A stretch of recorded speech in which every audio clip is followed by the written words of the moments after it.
Hello, genealogist, it's Craig, and I'm here again.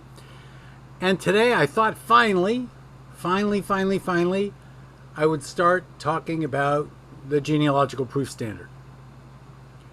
And so today I'm going to give an overview, and then over time, probably not day by day, but over time I'm going to cover each element of the Genealogical Proof Standard, each 5 of them. And as I will have to constantly emphasize, because this has a lot to do with the Board for Certification of Genealogists, I am an associate of the Board for Certification of Genealogists. I do not represent the board, other than the fact the letters CG are after my name. And before that, I had CGRS after my name. So I've been a certified genealogist for, I think, over 25 years. I know definitely over 20. It's approaching 25 maybe, 1992, so whatever the math is. That was when I became a certified genealogical record specialist. So I think in the 2000s I became a certified genealogist. But I've been involved for a long time in genealogy at a professional level. I have a good idea about what works and what doesn't work. And everybody has an opinion about the pieces of the Genealogical Proof Standard. And I am like everybody else. I have an opinion also, and the opinion is just my own. It is not the opinion of the Board for Certification of Genealogists.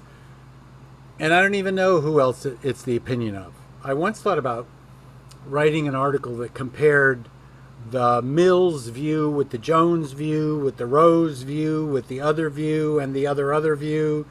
And I just decided that really the difference between all of those views was a function of nuance and not a function of brute force. So for example, we're going to be using 3 sources in our journey to accomplish an understanding of the Genealogical Proof Standard, and pretty much our goal is to establish in everybody's head the concept of what the minimum necessary level of effort is in order to create genealogical work that will in fact bear scrutiny better than those where people don't use the standard. So we're going to be using the Genealogical Standards, 2nd edition, revised. We're going to be using Mastering Genealogical Proof by Thomas W. Jones. Finally came back into print, thank goodness. And we're going to be using the Board for Certification of Genealogists website as a after-the-fact go-to after I've talked to you and see what they have to say about the matter, balance it out, and then if you have questions, come back to me. And so I think what we'll probably do is operate from a talk, question, discuss the questions in the next go-around, and then move on to the next element. So if you look at Jones, and he tells you what genealogy is, and he tells you all kinds of neat stuff that you should read. You should read this book on Genealogical Proof Standard. And he says that genealogy standards for proof evolved through the 20th century, and the Board of Certification of Genealogists codified it into the Genealogical Proof Standard. And you may see that some people talk about preponderance of evidence. Preponderance of evidence is a legal term, and it used to be, many years ago, something that we used in genealogy, and finally we just decided, nope, it's not genealogical, it's legal. And we're interested in genealogical. And the genealogical standard is more strict than the legal standard.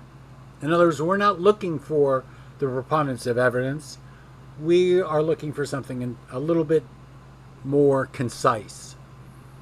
And then he goes and tells us what the 5 components are Well, I don't have a problem with that because that's what the 5 components are, and I'll go through those in a minute. But what I want to do is to preface it with something that's found in the Genealogical Standards Manual in regards to, and this is found in Chapter 1 on Genealogical Proof Standard, and it talks about that, and now I have to put my glasses on, which means I have to go find my glasses, the cute glasses, you know, the clear ones, you know, make me, there we go. So what it mentions that Jones doesn't mention immediately, or if he does, I miss it, is that we measure the credibility of conclusions about, and Jones says that, but then it says about ancestral identities, and there's absolutely no issue that we should use the Genealogical Proof Standard to establish ancestral identities. I mean, that's really what it exists for. And of course, where we establish ancestral identities, we want to establish ancestral relationships. So there's that kinship aspect of using the Genealogical Proof Standard to prove kinship. And then there is an and that talks about life events, applying the Genealogical Proof Standard to life events. And that's a little bit different. So my take on this is that not only will I apply the Genealogical Proof Standard to determining if someone is an ancestor and who they are and what they are and how they interacted with their environment, not only will I use the Genealogical Proof Standard to establish how I relate to that individual or how others relate to that individual, but I will also use it to establish life events.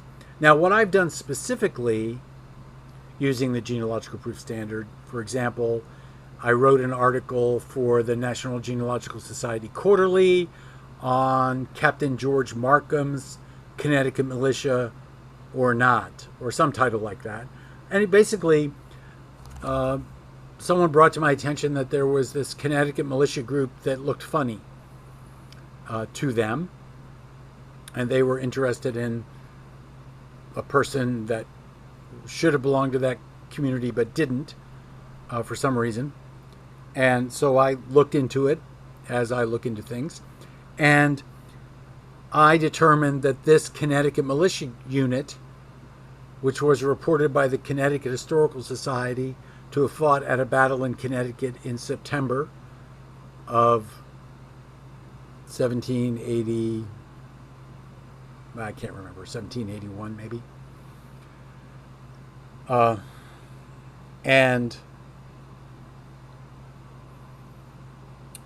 But then individuals in that unit were at the Battle of Yorktown in October. And based on the Battle of Yorktown, you can figure out what the actual year is if you want to go do that. And I determined that 75 of the 76 men in the unit were all from Chesterfield, Virginia, and that Fred Ainsworth, in creating the compiled military service records, and his clerks were wrong. It wasn't a Connecticut militia unit. It was a Virginia militia unit. So there's an article in the NGSQ about that set of events belonging to a unit. It's not, I mean, there is kinship there because I had to prove how all these people related to their county through records, marriage records, wills, probate, the land records, those kind of things. So I created relationships between individuals in a time and place to a county. I created a relationship to individuals to other people,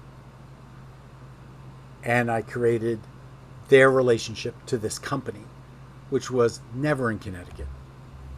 In spite of what some people might say, it was always in Virginia. It was always a Virginia unit. Captain George Markham. If you go to the NGS website, you can go read that article. So I am a genealogist who focuses on creating relationships between people and events. Battles, specifically, is one thing that I work with. Where they died, how they died, then who their spouse is and who their kids are, who got pensions or half pay or whatever. So recognize that the genealogical proof standard applies to, in my mind, everything that has to do with genealogy, and actually everything that has to do with life. I mean, if you apply the genealogical proof standard to your life, you've got it made, because you live, eat, and breathe it. Now, do I do that a lot? I try to. Do I succeed? Of course not, because not everything is... It's like applying Sun Tzu and the Art of War to genealogy. Can you do that? I think you can. I just haven't figured out how to do it yet. So, moving on. So, the elements of the genealogical proof standard are the concept of reasonably exhaustive searches.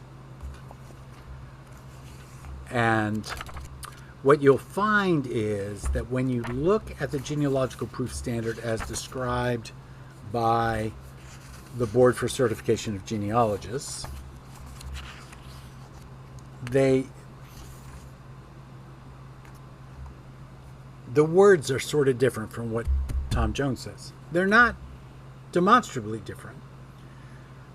But so let me codify it for you, and then in the simplest of terms and in the fewest words that will cover both sides, I think.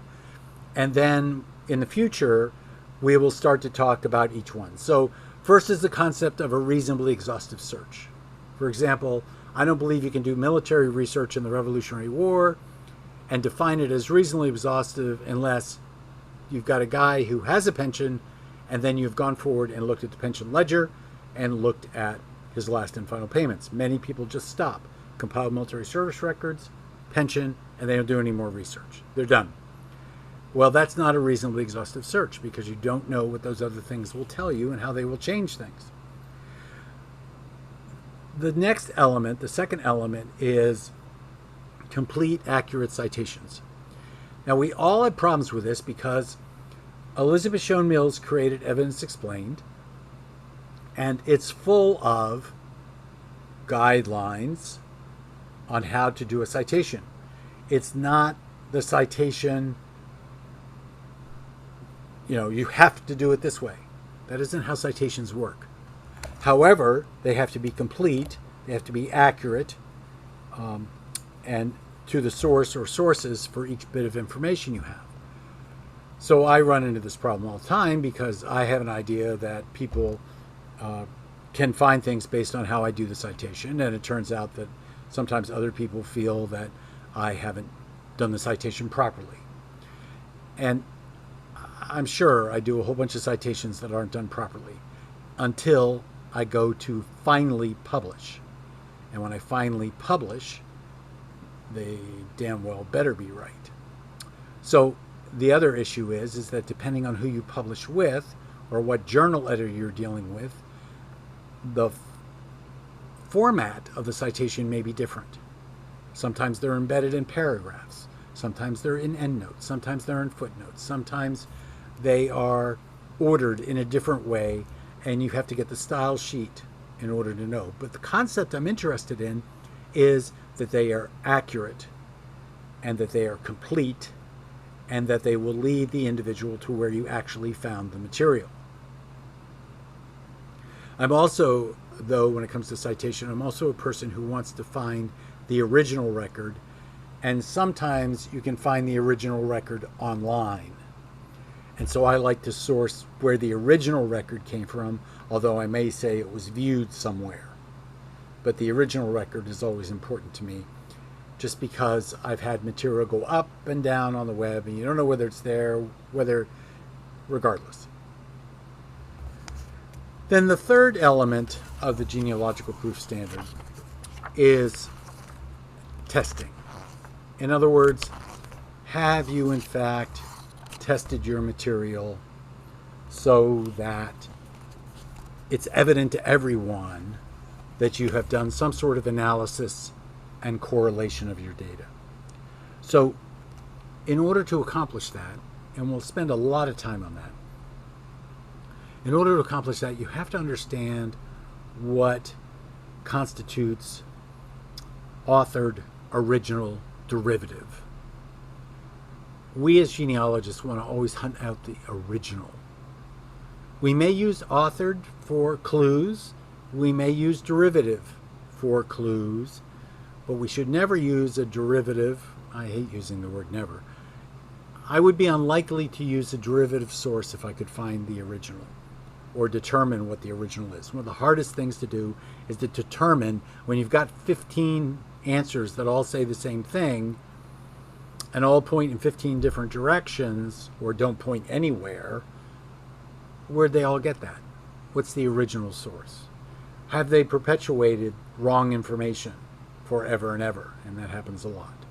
So we have to be sure that we understand ways to correlate data also, because very rarely, or not often enough for me, the answer is found in a single record. And I don't trust single records. I'm a genealogist. I'm a skeptic. So I need to, in order to correlate records, I have to have multiple records. In order to do an analysis of a record, I have to have other records, because no record can stand by itself.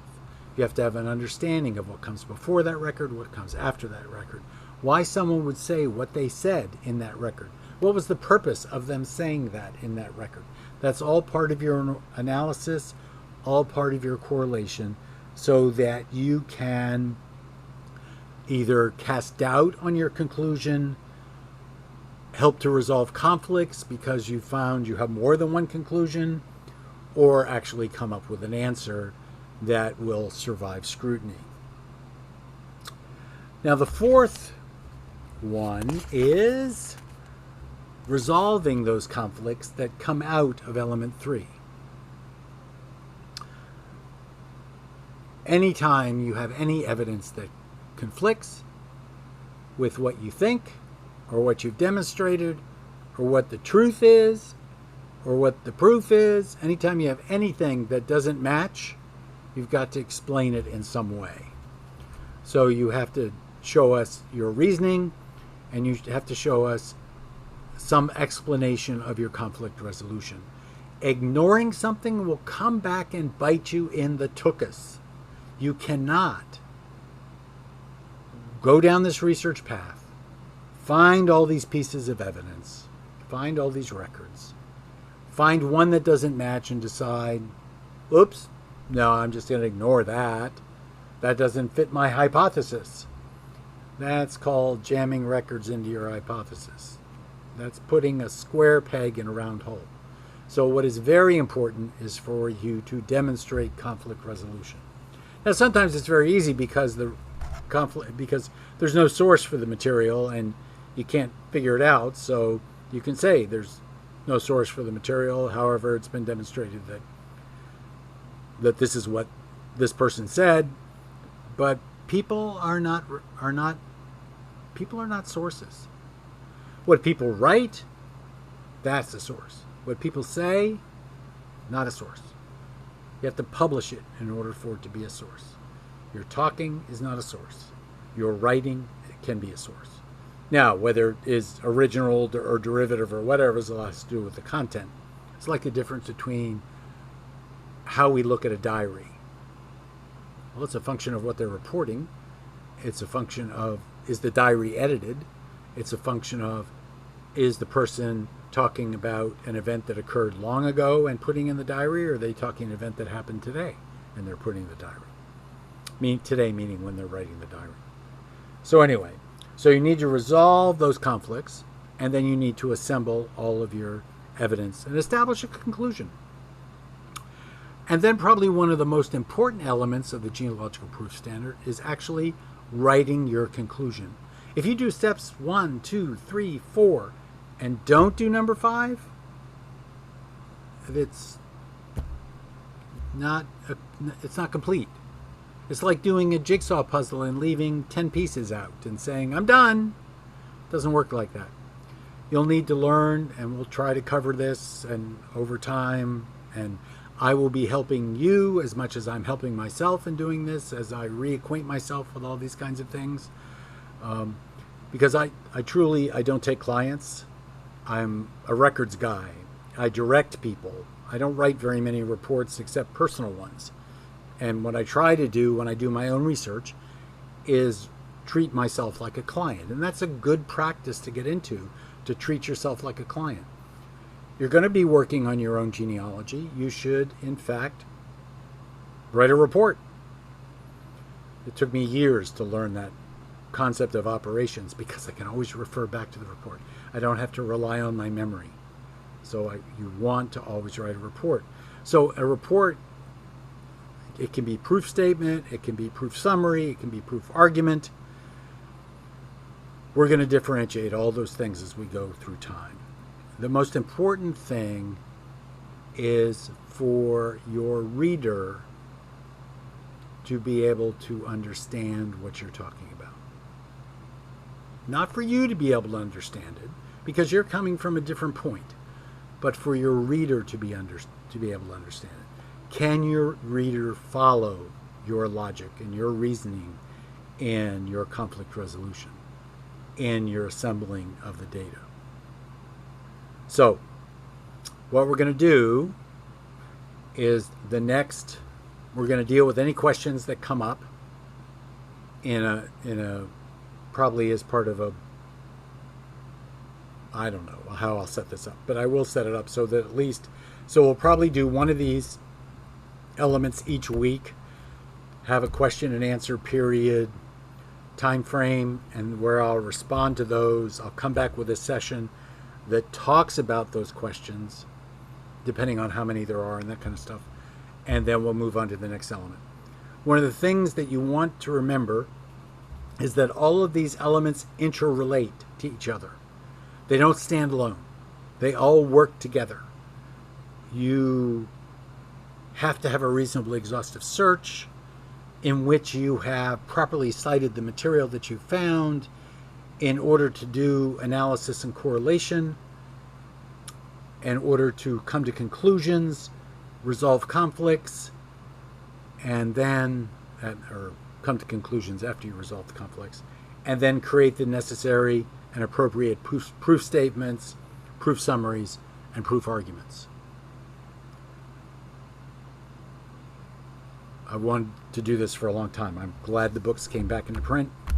If you go to bcg.org and you look at the session by Fox is her name, on reasonably exhaustive search, and if you go to Legacy and you look at Michael Haight's presentation on reasonably exhaustive search, that will prepare you for what will probably be next Friday. So this has been Craig, and this has been Just Genealogy, and it won't be next Friday, it will probably be next Saturday, because today is Saturday in YouTube world. But if you have it done by Friday, you'll be prepared. So reasonably exhaustive search, bcg.org, the Fox article, and Legacy, Family Tree Webinars, the Michael Haight reasonably exhaustive search piece. So those two pieces will prepare you, along with reading the Genealogical Standards section on reasonably exhaustive search and the Mastering Genealogical Proof area on reasonably exhaustive search.